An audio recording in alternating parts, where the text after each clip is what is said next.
오늘 본문의 말씀은 이스라엘이 요단강을 건너서 가나안에 들어가기 전 요단강 동편에서 헤스본 왕 시온과 바산 왕 옥을 물리친 사건을 다루고 있습니다. 신명기 2장 24절에 하나님은 너희는 일어나 아르논 골짜기를 건너라. 이제 싸워 그 땅을 차지하라 말씀하십니다. 앞에서는 모압, 암몬, 에돔은 건드리지 말라고 하셨습니다. 그런데 이제 일어나 시온을 치라고 명하십니다. 이것은 어디는 치고 또 어디는 피해서 가라는 그러한 지시가 중요한 것이 아닙니다. 이 말씀에서 중요한 것은 바로 이제라는 단어입니다. 이제 하나님이 새 일을 시작한다는 선언이 담겨 있습니다.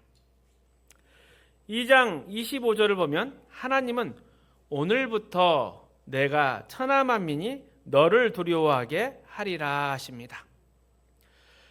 여기서부터 여기에 오늘부터라는 표현은 이전에 하지 않았던 일을 이제 하나님께서 시작하신다는 의미가 담겨 있습니다. 31절에도 너는 이제부터 그의 땅을 차지하여 기업으로 삼으라. 그리고 3장에 넘어가면 23절, 24절에도 모세의 고백 중에 주께서 주의 크심과 권능을 나타내기 시작하셨다라는 고백이 들어 있습니다. 그러니 이 본문에 계속 이제, 오늘부터 시작하셨다 이런 표현이 계속 반복되고 있습니다. 하나님께서 뭔가 새롭게 또 본격적으로 역사를 하시기 시작한다는 의미입니다. 그런데 생각해 보면 이 요단 동편에서 헤스본 왕 시온을 치는 것, 바산 왕 옥을 치는 것, 이것은 그렇게 큰 사건처럼 보이지는 않습니다. 애굽에서 바로를 치시고 10가지 재앙을 내리시고 홍해를 가르신 출애굽의 사건을 비교해 보면 그렇게 큰 사건도 아닌 것 같습니다. 그럼에도 불구하고 하나님은 이제 오늘부터 내가 모든 민족이 너를 두려워하겠다라고 하시며 헤스본 왕 시온과 바산 왕 옥을 치는 일을 매우 강조해서 말씀하십니다.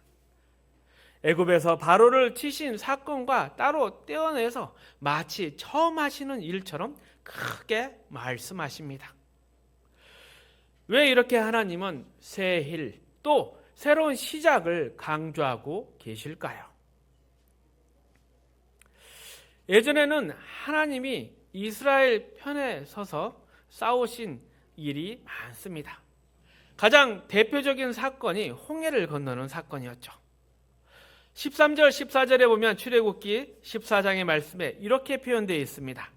함께 읽어봅니다. 모세가 백성에게 이르되 너희는 두려워하지 말고 가만히 있어서 여호와께서 오늘 너희를 위하여 행하시는 구원을 보라.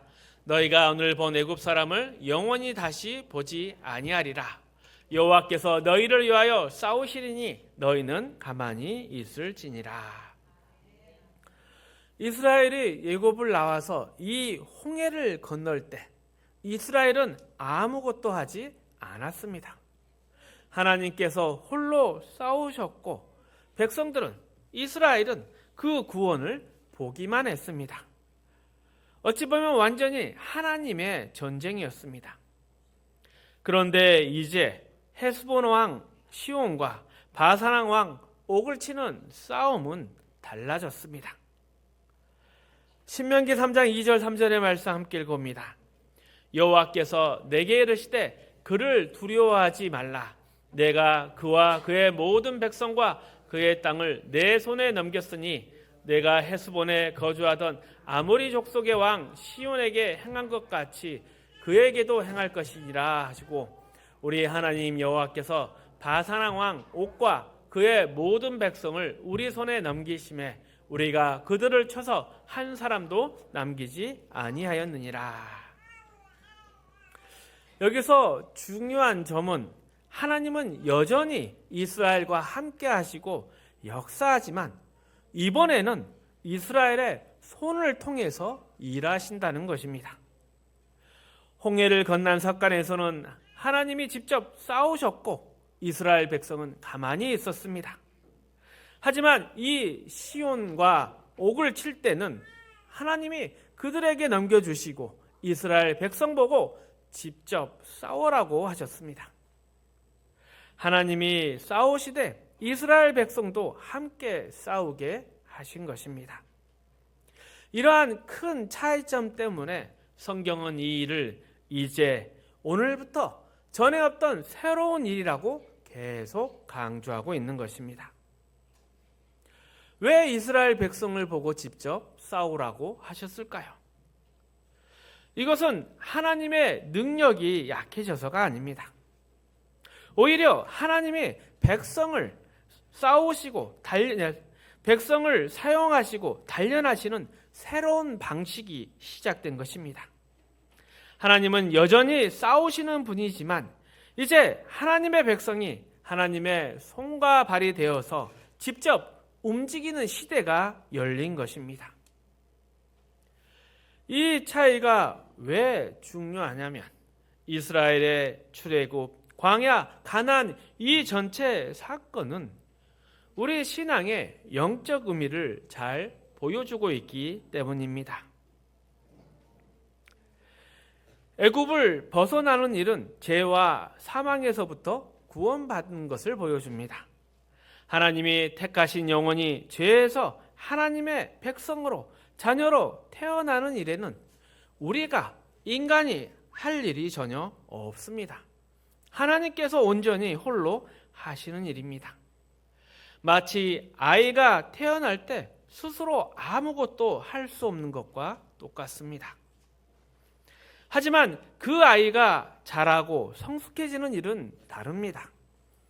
거듭난 하나님의 자녀가 성도가 성도답게 자라가는 일은 하나님의 도우심이 필요하지만 동시에 각 사람의 책임이라 하겠습니다.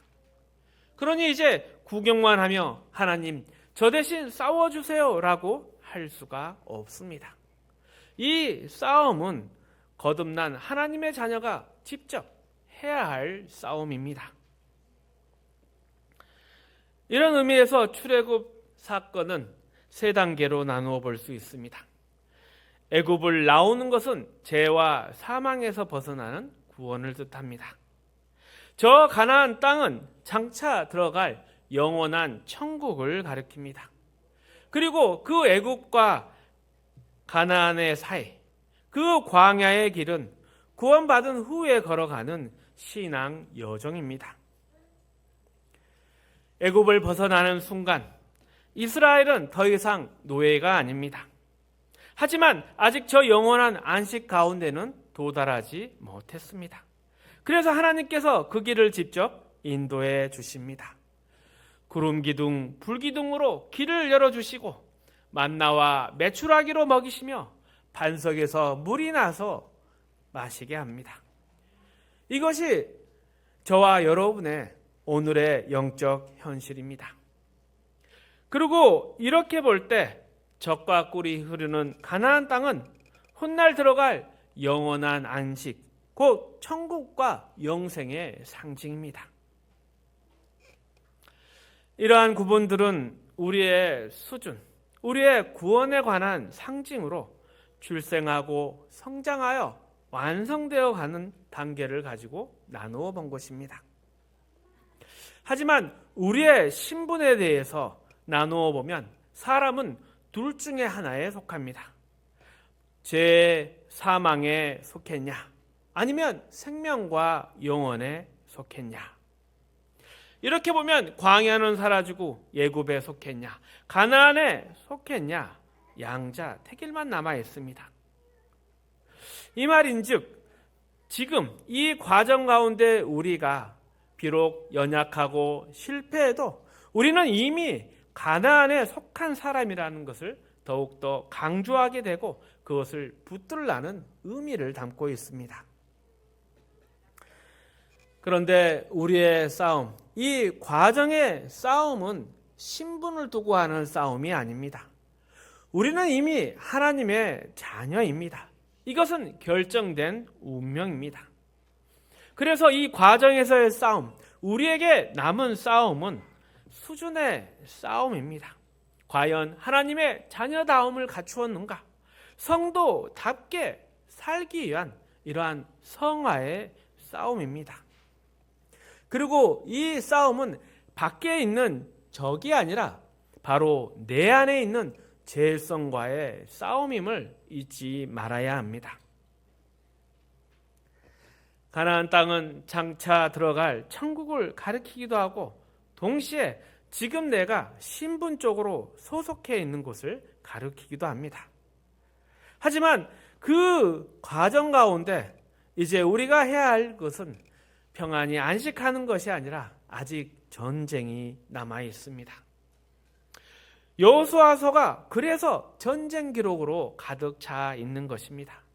그 땅에 사는 가나안 원주민을 몰아내는 싸움을 해야 하기 때문입니다. 가나안을 들어가는 길목에서 헤스본 왕 시온은 아모리 족속, 즉 가나안 7족속 중에 한 원주민인들입니다.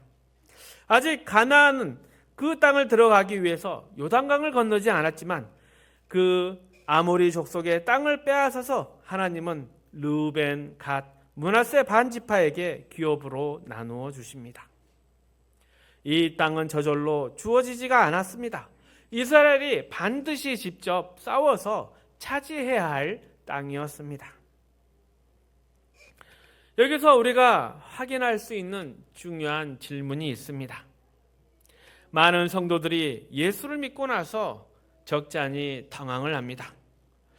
분명히 예수를 믿었는데, 내가 구원을 받았는데 왜 이렇게 오늘의 삶이 고달플까? 우리가 예굽 안에 있을 때는 우리는 죄와 사망의 노예였습니다. 죄와 사망이 우리를 감쌌기 때문에 다른 것들을 막았기에 우리는 비교적 편하게 죄를 지을 수 있었습니다. 그러나 이 애굽을 벗어나면 달라집니다. 이제 우리가 우리 안에 있는 죄의 원주민을 몰아내는 싸움을 피할 수가 없습니다. 가나안에서 원주민과의 싸움이 있었던 것처럼 이제 거듭난 하나님의 자녀에게 처음부터 평안이나 형통이 주어지는 것이 아니라 우리의 옛사람을, 죄를 쫓아내는 싸움이 시작된 것입니다. 그래서 예수를 믿으면 곧바로 편안해지는 것이 아니라 불편하고 새로운 싸움이 시작되는 것입니다. 물론 우리는 근본적으로 하나님의 복과 인도, 보호 안에 있어서 영원한 평안과 소망을 가질 사람들입니다. 그러나 동시에 이 내적인 전쟁을 외면할 수는 없습니다. 그리고 이러한 진리에 대해서 신약 성경도 일관되게 이야기하고 있습니다. 에베소서 4장 25절 29절입니다. 함께 읽어봅니다. 그런즉 거짓을 버리고 각각 그 이웃과 더불어 참된 것을 말하라. 이는 우리가 서로 지체가 됨이라. 분을 내어도 죄를 짓지 말며 해가 지도록 분을 품지 말고 마귀에게 틈을 주지 마라. 도둑질하는 자는 다시 도둑질하지 말고 돌이켜 가난한 자에게 구제할 수 있도록 자기 손으로 수고하여 선한 일을 하라. 무릇 더러운 말은 너희 입 밖에도 내지 말고 오직 덕을 세우는데 소용되는 대로 선한 말을 하여 듣는 자들에게 은혜를 끼치게 하라. 이 말씀에서 그런즉라고 시작을 합니다. 이 그런즉이라는 표현은 앞서 나왔던 이제, 오늘부터 이것들과 연결되어 있습니다. 거듭나기 전에 사람은 스스로 거짓을, 죄를 버릴 수가 없습니다. 이웃과 참된만을 나누는 삶도 전혀 불가능한 것이죠. 이 죄악된 습관을 내려놓을 수도 벗어낼 수도 없는 것입니다. 그러나 이제 바뀌었습니다. 계속해서 17절 19절의 말씀을 읽어봅니다. 그러므로 내가 이것을 말하며 주 안에서 증언하노니 이제부터 너희는 이방인이 그 마음에 험한 것으로 행한 같이 행하지 말라. 그들의 총명이 어두워지고 그들 가운데 있는 무지함과 그들의 마음이 굳어짐으로 말미암아 하나님의 생명에서 떠나 있도다. 그들이 감각 없는 자가 되어 자신을 방탕에 방임하여 모든 더러운 것을 욕심으로 행하되. 거듭나기 전에 사람은 아무런 영적인 감각이 없습니다. 자신을 방탕에 내버려 두고 더러운 일을 욕심대로 행합니다. 이것이 죄인의 모습입니다. 죄인은 죄를 스스로 원해서 골라짓는 사람이 아니라 그저 죄의 노예일 뿐입니다.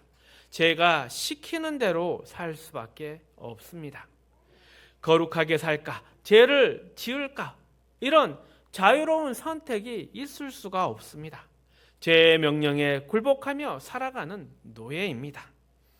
그런 사람이 예수 그리스도를 통해 거듭나면 비로소 자유인이 되고 새로운 자리로 옮겨지게 됩니다. 그래서 성경은 권면합니다. 오직 너희는 그리스도를 그같이 배우지 아니하였느니라. 그리고 선언합니다. 이제 새 사람을 입어라. 22절 24절 말씀 함께 읽습니다. 너희는 유혹의 욕심을 따라 썩어져가는 구습을 따르는 옛사람을 벗어버리고 오직 너희의 심령이 새롭게 되어 하나님을 따라 의와 진리의 거룩함으로 지으심을 받은 새 사람을 입으라. 이스라엘이 출애굽하기 전에는 애굽의 노예였습니다. 그래서 그들은 자기 재산이나 자기의 목숨 또 자기의 뜻을 위해 싸울 수가 없었습니다. 그들이 싸웠다면 그것은 애굽을 위한 싸움이었고 그들이 짐을 지고 살았다면 그것은 애굽을 위한 짐이었습니다. 자신들의 것은 아무것도 없었습니다. 그러나 이제 달라졌습니다. 해방이 되었기 때문이죠. 이제는 자신을 위해서 싸웁니다. 그런데 이 싸움은 정치나 군사, 경제 같은 외부적인 싸움이 아니라 영적인 차원의 싸움입니다. 제 노예가 아니라 거룩과 의를 위해서 싸울 수 있는 사람, 새 사람을 입은 자로 서게 되었기 때문입니다. 그래서 이제 해야 할 일은 내 안에 원주민을 몰아내는 싸움, 곧 구습을 따르는 옛 사람을 몰아내는 싸움을 해야 합니다. 그 싸움이 시작됐다는 선언이 바로 오늘 본문의 이제, 오늘부터, 이전에는 없었던 완전한 새로운 일인 것입니다. 골로새서 3장에도 이 진리를 계속 반복하고 있습니다. 5절, 8절 말씀 함께 읽어봅니다. 그러므로 땅에 있는 지체를 죽이라. 곧 음란과 부정과 사욕과 악한 정욕과 탐심이니 탐심은 우상 숭배니라. 이것들로 말미암아 하나님의 진노가 임하느니라. 너희도 전에 그 가운데 살 때는 그 가운데서 행하였으나 이제는 너희가 이 모든 것을 벗어버리라. 곧 분함과 노여움과 악의와 비방과 너희 입에 부끄러운 말이라. 이것이 바로 성경이 말하는 이제, 오늘부터 새롭게 시작된 일입니다. 이 오늘이라는 것은 매일매일 반복되는 그런 달력에 적힌 하루가 아니라 거듭난 순간부터, 구원받고 난 이후부터 새롭게 시작되는 것이고 새로운 인생으로 열리는 것입니다. 이전에 우리는 죄짓는 싸움밖에 할 줄 몰랐지만 이제 하나님의 자녀가 된 다음부터는 거룩을 위한 싸움, 이것을 이제 오늘부터 할 수 있게 된 것입니다. 그러니 우리는 오늘의 현실에 대해서 바른 안목과 결단을 해야 합니다. 신앙이 자란다는 것은 죄에 젖은 옛사람을 벗어버리고 새 사람으로 거룩하게 살아가는 싸움을 계속하는 것입니다. 그 길에는 늘 전쟁이 있고 갈등이 있습니다. 모세가 헤스본 왕 시온에게 먼저 평화의 사제를 보냈습니다. 우리가 길만 지나갈 수 있게 해달라. 물과 양식값은 다 지불하겠다. 그러나 헤스본 왕은 거절했습니다. 왜냐하면 그 땅의 원주민들은 공존을 허락하지 않기 때문입니다. 마찬가지로 우리가 거듭나 이제 거룩하게 살겠다 결단할 때 우리 안에 옛사람은 저절로 그냥 평화롭게 물러나지 않습니다. 오히려 더 강하게 막아섭니다. 그래서 신앙생활에 싸움과 갈등이 없기를 바라는 것은 현실을 모르는 어리석은 생각입니다. 많은 사람들이 마음속에 제된 생각이나 유혹이 오르는 것 그 자체를 이상하게 여깁니다. 내가 거듭났다면, 내가 정말 거룩하다면 왜 속에서 이러한 더러운 생각이 올라올까? 이러한 게 전혀 생각나지 않아야 하지 않을까? 하지만 그것은 큰 오해입니다. 가장 거룩한 결단을 할 때도 속에는 반드시 나를 흔들려고 하는 옛사람의 죄된 생각이 올라오게 되는 거고 거기에 유혹받을 수밖에 없는 것입니다.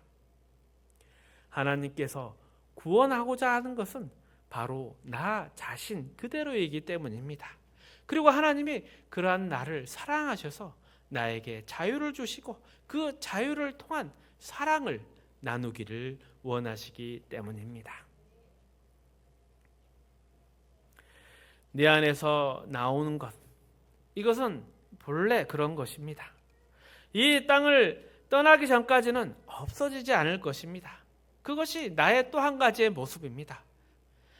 계속 이 유혹이 떠오르는 것이 문제가 아닙니다. 문제는 그 유혹을 어떻게 이기느냐입니다. 그런데 자꾸 우리는 유혹이 아예 없는 상태, 싸움이 필요 없는 환경을 달라고 하나님께 요구합니다. 그러나 하나님은, 성경은 싸움이 없는 신앙을 약속하신 적이 한 번도 없습니다. 우리가 아는 사람끼리, 교인끼리 수련회나 기도원을 가서 아침에도 찬송하고 낮에도 기도하며 밤에는 말씀 받고 은혜 받으며 서로 웃고 양보하며 여기가 좋사오니라고 말할 수 있습니다. 물론 그렇게 은혜 받는 시간도 필요합니다. 하지만 신앙생활이 전부가 그런 것이 아닙니다. 그저 마음 맞는 사람들끼리 좋은 마음만 나누는 모임이 아닙니다. 신앙생활에는 반드시 물리쳐야만 들어갈 수 있는 목적지가 우리 앞에 있고 그곳에 이르기까지는 분명히 우리가 해야 할 싸움이 있는 것입니다. 원주민을 몰아내야 그 땅을 차지할 수 있고 옛사람을 몰아내야 내가 하나님의 자녀로 새 사람으로 완성될 수 있습니다. 이 싸움을 계속하는 것이 우리의 신앙 현실입니다. 그래서 모든 신앙생활은 어찌면 고달픈 전쟁의 연속입니다. 여호수아서 5장에 가보면 가나안에 들어가 처음 여리고성을 치기 전에 의미 깊은 장면이 나옵니다. 13절 15절의 말씀을 함께 읽어봅니다. 여호수아가 여리고에 가까이 이르렀을 때 눈을 들어 본즉 한 사람이 칼을 빼어 손에 들고 마주 서 있는지라. 여호수아가 나아가서 그에게 묻되 너는 우리를 위하느냐 우리의 적들을 위하느냐 하니 그가 이르되 아니라 나는 여호와의 군대 대장으로 지금 왔느니라 하는지라. 여호수아가 얼굴을 땅에 대고 엎드려 절하고 그에게 이르시되 내 주여 종에게 무슨 말씀을 하려 하시나이까. 여호와의 군대 장관이 이르되 내 발에서 신을 벗으라 내가 선 곳은 거룩하니라 하니 여호수아가 그대로 행하니라. 여기에 나타난 여호와의 군대 대장을 많은 신학자들은 성자 예수님으로 봅니다. 구약에 삼손이 태어나기 전에 마노아에게 나타난 천사, 그가 자신의 정체를 밝힙니다. 내 이름은 기묘자라. 이것도 예수님을 가리키는 표현들입니다. 그런데 왜 예수님께서 이 가나안의 본격적인 전쟁, 여리고의 전쟁이 있기 전에 이곳에 무엇을 하려 오셨을까요?